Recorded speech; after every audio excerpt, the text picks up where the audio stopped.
Après transition qui toque autour du Rolanda, ça veut dire que tu as Bino invité Yamukolo et Alelo, invité Alelo quand nous avons émission où il permet à Bino Okukaku Mona Bato Nyos, Mona na fait na Bino, pe Bato Nyos ba côté ka tout le bel produit na ba service à wana carte ça s'est fait sur Access Télévision. Bon matin. Le Tonton Jazz est toujours là, Tonton Jazz est là, toujours avec vous en compagnie. Et aujourd'hui, comme on vous l'a dit, Togoyamba Ndeko Moko à sa organisateur des événements. Maintenant, dans le même minute, Yemoko a osé présenter. Bonjour Ndeko. Bonjour Jazz. Vous allez bien? Ouais, qui m'est allé? Vraiment. Et ça va être beaucoup de ça s'est fait, hein? Oui. En tout cas, on a la limite n'a présenté, on a dit Yemoko osé présenter aux organisateurs, aux anani, pe aux salakanini, pe que le blabse d'Indelo. Oui, comme on a eza Romeo Kaembe, autrement babenganga Romeo Mwananzawe, surtout na baibasa elaka par WhatsApp, par Facebook, babenganga na komwa. Ah d'accord. Est-ce qu'au salakanini, pe aux anani? Oui, naza habilleur, et puis naza na agence ya organisation à la fête. Ok. Donc on est na Ah d'accord, ça habillé. Quand tu dis habillé, ouais, ça ka marié, tout là ça ka ba tout ensemble là ça. Donc, en premier temps, on a marié et deuxièmement, les gens ont baza pena na boye bité na makambo bilamba ba solicitaranga pe pona la tsara. Ah d'accord, ça va révéler. Bon, et ça du solo hein. Et là du solo. Comprenez mon émission, voilà, ça se passe comme ça. Si quoi autant on là ça va marier bongo. Bon, et au bande on est mamola ça va marier moi ça la mpina tongo bi bon piaga bon, tout dans la copa mon to ezali nino. Bon, eza eloko moko boye nga moko na banda kolinga na makola ta makasi.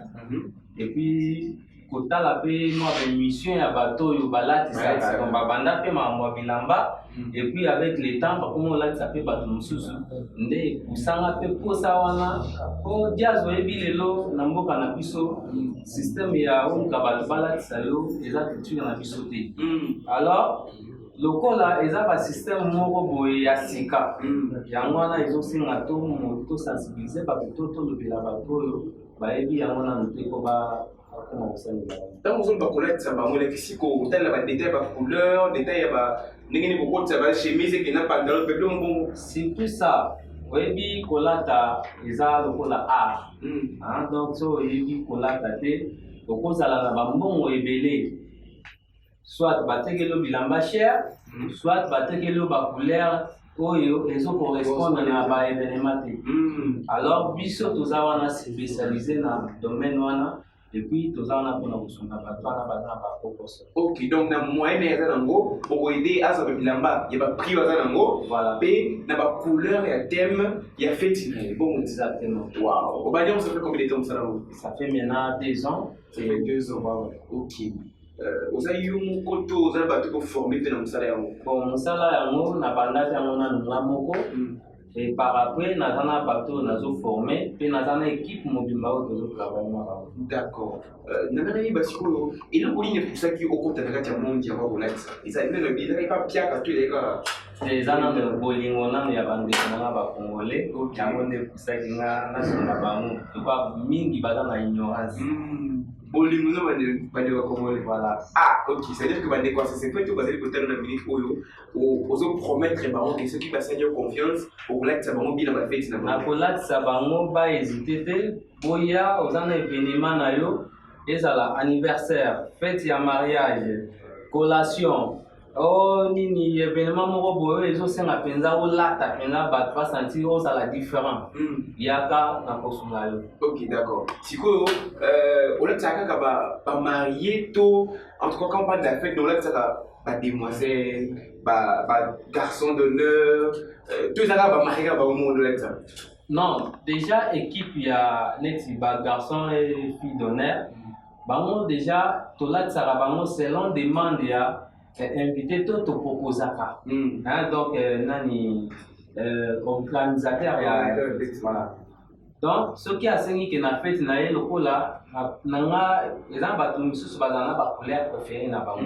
Bien que eza pena culture na biso te, mais la plupart ya bato baza moins un peu civilisé bazana ba couleur préférée na bango. Alors par rapport à la couleur préférée na ye nde apropose biso to tokoki mpe kopropose so aza na boyebi te totalisi eke non par rapport ya couleur oyo bafille to bagarçon d'honneur kolatisa bango na lolongo. Siko, donc c'est-à-dire que tant que organisation a fait, organisation Italie, côté Rolata, ma service ni sous modèle pour plus à part Rolata, pour la le Belimi Rolata, ma service ni sous oui, ce qui n'a le Belimi Rolata, ça pour na yamunde na bandaki nango, mais en dehors ya Rolata, on a un service et bien pour la service traiteur, location, il y a ba salle de fête, tout espace vert.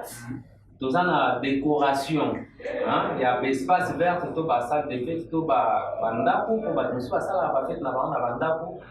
Tout ça na ba photographe, on bazar vraiment spécialisé, et puis soit quand photo moyen pour le voir pour la vérité. Ok, si quoi, le truc va te mêler à aussi quand tu vas la vie dans la vie bon, dans la TV dans le bel dans la bon, dans le bel service dans la donc parce que belé, parce que le but de mon inde comment pas y le bel service dans la TV. Parce qu'on dit comment au ti wapi to bo do so wapi c'est cool. Oui, on a pour vendre les capacités. Pour l'instant, voilà. Donc, il faut le numéro 081 06 99 553. À part ça, ceux qui ont ligne Oya, Tokutana, aux transport nayo, peu importe aux alliés, aux transport, il y a Capella.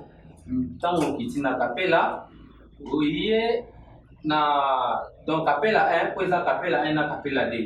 Tant qu'on quitte na Capella 1, au salon c'est autour qu'il y a 12e rue. À partir de la station, à partir de la station, au salon c'est autour qu'il y a 12e rue. Maison na biso eza na première avenue, donc na quartier Mombele disons. Ezaka na entrée wana première avenue entre première avenue et deuxième avenue. Le voilà OK les 12e, au Capella OK 12e. Voilà. Nangambo. Ouais, shop na biso eza wana déjà et sungaka surtout net bino bat bolingaka Access TV. Okoki pe kosomba décodeur na yo pe ya TNT na shop wana. Entre temps okoya wana to okutana pe to solola. Comment la shop est ZKR Mobile. ZKR Mobile. Voilà. ZKR Lexari. ZKR Mobile, bon, à l'époque, tant de Zokola, na bando linga musique ming, c'est-à-dire na zaneti musicien ya Simandako. Ok. Voilà. Babando benganga na Congo ya Zazilas. Tant on a ça musicien. Alors, K eza KMB, Congo nanga ya Moka. Voilà. R eza Romeo. Ok, je pense que Bandeko va rater ZK Mobile Lexari, il va comprendre les significations dans nous. Voilà. Alors, Bandeko sera Galilée Famé, c'est ça. Le cas André, voilà. Par contre, je vais comprendre les significations de la lobby. Voilà. Sinon, service, tu comprends que place aux alliés, dans siège, voilà, service, il béli, on va faire si quoi, n'est dans lobby, pas te béli, ça comme ça. Ok? Agence, nayo, spécialité qui vous donne un mot, il y a une équipe qui va te squatter, ça s'est fait, bon, biso de l'autre petit qui va te nier, on se fait pas Roméo. Ndeko Romeo, alors on a fait une spécialité qui vous a moni na ba nde tozo organiser ba fête nde tosunga ba batu nde na uta koloba awa moni ba chance wana mingi wana mutanga wana mingi batala ka mingi mbongo nanu liboso. OK. Alors avec biso ezana batu mususu azana mbongo azana posa salisa fête mais makoki na ye ezo permettre ete. Donc biso toza na ba capacité ya kosunga ye na mbongo na yo ya muke wana to orienter pe to salis fête na ye asepe na mo pe bato baboya pe balobi vraiment fête ezalaki ya kolobela kuti. Est-ce que yo mo oza formation na kati ya musala ya parce que bato ba forme pour ezalaka ou ya formation événement et tout ça yo oza formation na ba vérité nga na ndenge ya kokosa te nazwa formation te. OK. Mais nalandaka mingi d'émission na kotanga te po na kopesa bango pe mayele talanda mingi te me faut c'était mon ngapela pour te émission na koloba te wana eza secret na nga eza soki na so na lobeli yango ba émission ya kin to ba émission ya poto eza ya libanda ya mboka donc biso aza émission te o elexa on a fait bon awa eza na émission lokola ça se fait émission le bagage on dit ngana ça résultat ka émission pour citer en mode de to vraiment eza émission lokola ça se fait dans émission na pe elobelaka mingi bébélement lokola oyanga donc c'est inspirant na on peut ah d'accord ah bon ngana avec moi mon question moi bien moi pas si mkepo alobi na kata RDC eta na émission mo hôtel la ba fête ouais c'est inspirant alors pour toi pas ça c'est fait bon là c'est toi qui vois c'est toi qui dis OK et si quoi on peut savoir formation attends on va démontrer d'honneur aux autres recruter tous les arabes équipe pour vous en demander pas bon en premier temps tous autres travailler na ba o tous na bango soki neti nde toye kolobela yango koke misala ekomi mwa ebele c'est-à-dire bademande ya kobengabenga biso ekomi mwa trop c'est par là on peut recruter d'autres personnes pour travailler ensemble. D'accord. Tozonga na yo ndeko Romeo bande kuna plus c'est fait neti osali bino toyambeli bino mutu moko azali organisateur ya bafete na bino parce que awa univers alelo toyambaka bato nyonso bosepela komona na bafete na bino yango toyambelaki bino ndeko Romeo Kayembe na baécran na bino en tout cas so bosepelaki na baservice na ye oyesite kobenga ye na numéro apesi to na numéro c'est fait pour que son numéro je voulais qu'on continue à y écouter aussi ça mais avant tout la transition.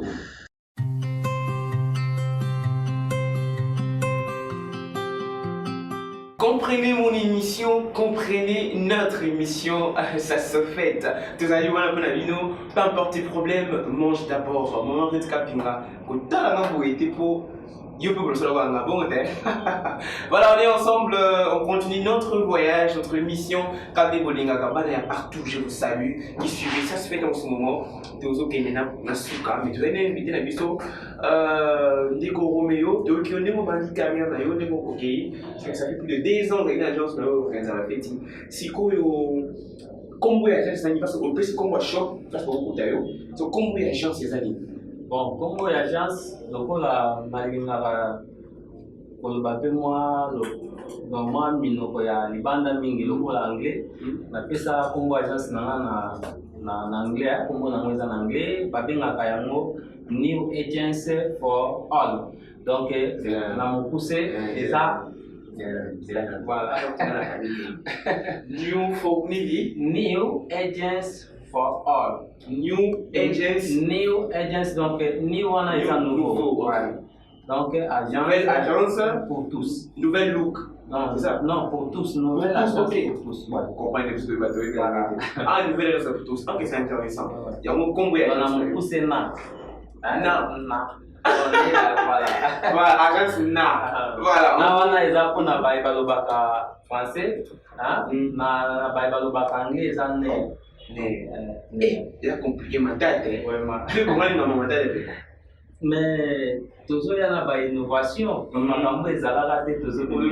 Ah, ça c'est bien. Moi, dans le cas Kabundi, na zelo mutu concurrent na yeyo. En tout cas, il est pas là qui saka. Moi, quand on est na rola, il est pas là qui saka. En tout cas, tu comprends déjà une option de bosso mobile ma rola, tu vas te payer parce que n'a pas là qui saka. Ils n'ont pas pour c'est une vérité. Mais dans poto, il y a des gens qui ont là, au Béka, maman n'a pas là, couleur ni na kusela la babila mabui. Yango yo lobe yango. Et ça va pas passer pétition dans ces pays non. Parce qu'on y c'est biso. Si qu'on a pas tout travail na bango. Tu as bon bien. Parce que maman on a vraiment des singeli et donc ça là ça là faut pas bénéficier na mo. C'est yo couleur bon bien. Tu dis à la bien. Pour ce pas de ko passer un peu comme ça là va y prendre yo parce que monter.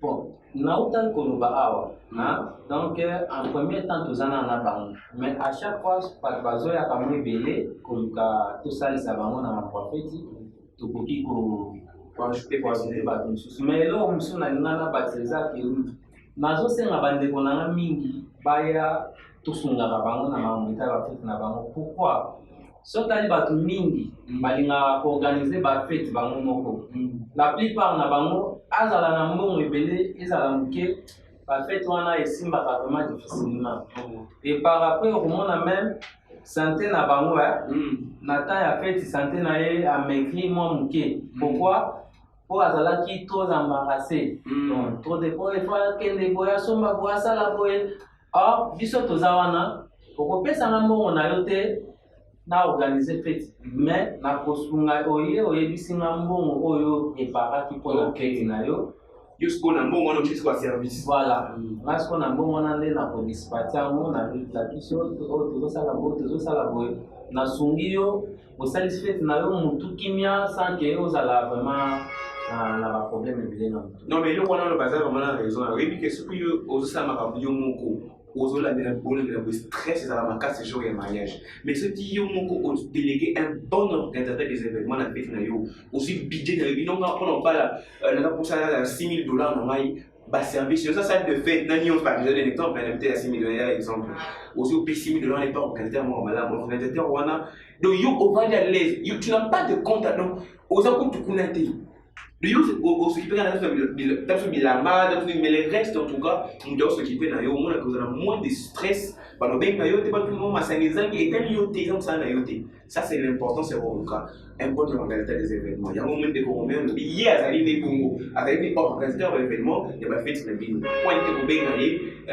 na voilà, je pense que je vais prononcer avec ça pour avoir service à bino ne comprendre que le surprise pour la yo ekosala bien ekosala bien ela ndeko mwana na efrika okima te mpo ndeko akima mebele awa okima te la régie akotela biso otala écran oyo régie atela biso surprise totala ndenge nini moto ayebisi nini régie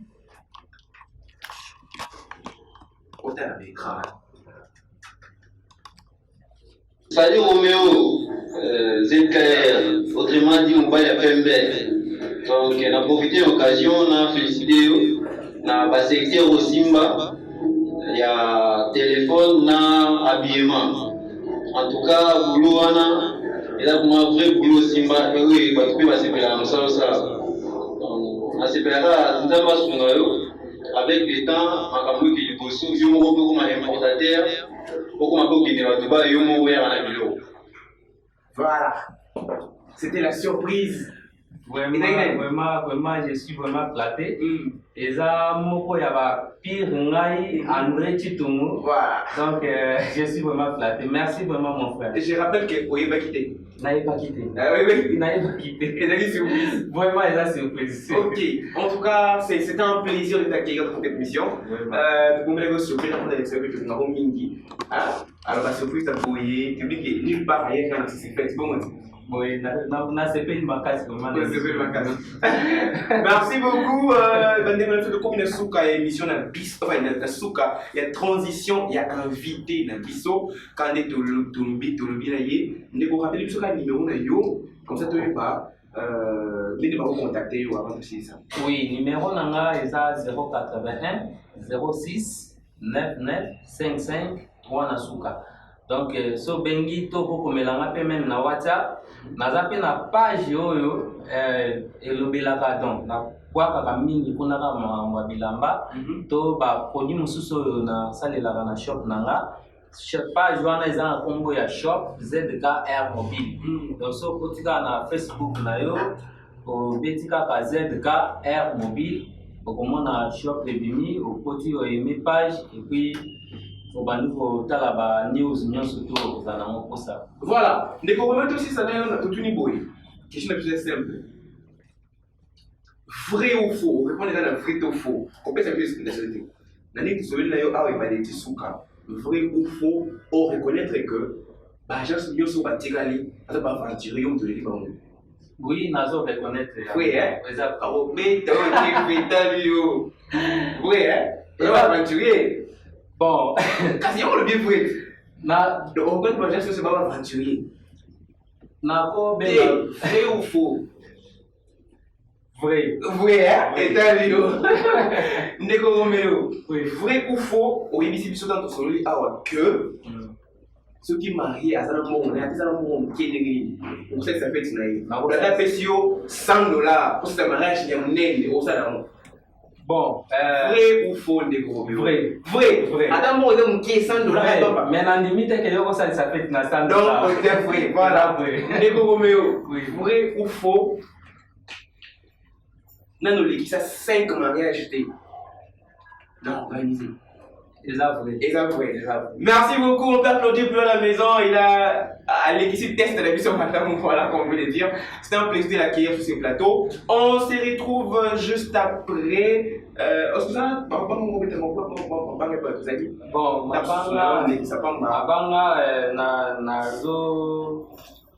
pesa na moninga nanga andile chitumbote place azali na musala zo sala na jet to leak jet donné vraiment na base mobimba ya ZKR mobile bao basutenanga moralement et puis na ba conseil na bango vraiment na pesi ba tutumbote boze belé so na lina banda kotanga vraiment ekozwanga ngonga talaka eza émission ya bato bolimbisanga vraiment pesi bino bambote bisika tu bozali. Voilà. Merci beaucoup Namabanga, merci à toi André Chitungo Kalba-Lebi pour la surprise, c'était très intéressant, merci beaucoup. Tu as fait réussir l'émission de ton jazz cané le Banama. Entre you posant pour ça, bah surprendre yo le coin de Koro, mais bah sur la surprise, il y a vraiment pour cette quitter. D'abord les gars, l'émission total n'est pas ça.